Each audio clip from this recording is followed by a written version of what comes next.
The word depression gets thrown around a lot. School's so depressing. 350 million people worldwide suffer from depression. The first three words that come to my mind when I hear depression. Depression? Depression. Sad, dark, and alone. Sad, emotional, and... I'm not sure right now. And loneliness. Dreariness and rain. Gray. Sad, hopeless, and emptiness. Like cold, unmotivated. Suffering. Self-hatred. Ice cream and my bed. Endless dark hole. Sad, lonely, and afraid. Oh, I think of debilitating. I think of, strangely, I think also of hope. And I think of trying to get to the opposite of it, which is happiness. So those are the first three words I would say. That's a great question because we overuse the word depression, like, oh, I'm so depressed, or, that's depressing. But depression is actually a psychiatric illness, a medical illness, and it's a brain disorder that's treatable. And I have to say, treatment works. The tragedy is that fewer than 50% of people who suffer this terrible, devastating disease ever get care. Depression for individuals is like a fingerprint. No two are the same. I have bipolar depression, so I not only have depression, but I get manias, and I also have generalized anxiety disorder. Bipolar disorder is a type of depression that causes severe mood swings that include emotional highs, called mania, and lows of depression. My parents have both had periods of depression, and growing up with that, it was more obvious with my mother. And growing up with that, I knew what it was, but I really only knew what they told me about it, which wasn't always accurate and wasn't always a positive spin on it. So I had a lot of negative ideas of what depression was. Started in high school. It goes way, way back. I was just floundering in school. I didn't know if I could even graduate. I was so depressed. But we didn't realize it was quite a depression. It just was kind of showing itself in I couldn't get up for school. My grades were terrible. Kids will come to me for all kinds of reasons, but depression is one of the biggest reasons that someone would come and speak to me.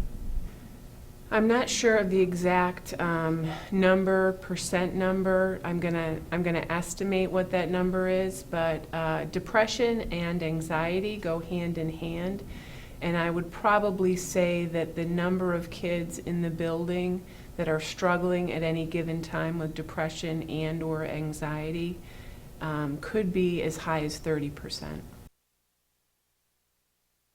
I took to my bed for a week. I didn't eat, I didn't drink. I was very suicidal. It was an awful time in my life. I stopped sleeping. I didn't sleep for 2 weeks and I became very sleep deprived, and it was an awful time. I finally was put in the hospital and they diagnosed me with bipolar depression. If someone has a broken arm or a high blood sugar level, that's very concrete evidence that there's a problem, and I think people are comfortable with those kinds of diseases. Depression is more abstract. Those symptoms I described, there's no blood test for that. And so I think it makes people uncomfortable to consider that someone could be unmotivated or crying, and it's because of a true disease. When I was 18 and I had my mental breakdown, pretty much what happened was I got to work one day and I just started crying. Just all day, every day, until I went home and went to bed. No eating, no drinking, just sleeping and crying. According to the Center for Disease Control, nearly 90% of persons with severe depressive symptoms reported difficulty with work, home, or social activities. My boss, I pretty much got the ultimatum of fix yourself or you're fired. I almost wish that it had happened a lot sooner, but I think my parents had a little bit of a negative view on it, so they were hoping that, you know, it was just teenage angst or something like that.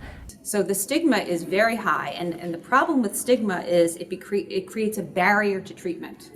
Because no one wants to acknowledge a stigmatizing disease and no one wants to get help. So there are just a few brave souls who actually seek care. I have thankfully only actually felt that judgment a few times, but when it does happen, it's really devastating, because someone who you maybe liked or thought you had a good relationship with personally or at work all of a sudden treats you differently because they find this out about you. Up to 80% of those treated for depression show an improvement in their symptoms, generally within 4 to 6 weeks of beginning medication, psychotherapy, attending support groups, or a combination of these treatments. I am finally on a drug that is helping me. I've been well for a whole year, and that is huge. I've been out of the hospital, even though I've suffered from a very bad bout of physical illness. I'm doing it. I'm an example of that you can pull yourself out of a really bad life. If my son or daughter had cancer, my community would rally around me. They would help me with doctor's appointments or child care. They would bring me a casserole. That's what the community does. Once we understand it, and we're not going to be talking about you, oh, did you hear about so-and-so? Stop this. Stop it. It's not a bad thing. These are real human beings that are battling a difficult time, whatever it may be in their life. I don't know many of the laws or policies specifically, but I think for healthcare in general, not just mental illness, there really needs to be a revolution, and I think that will always include mental illness because it's a very big part of everyone's health. In 2012, 16 million Americans had at least one major depressive episode. This is a country that's, 250 years old. I've been in the legislature for 14 years. It's like that much out of this much. So what we do with it is important, and I think this is an issue that we have to enhance those opportunities and services for everybody in the Berkshires, regardless of age.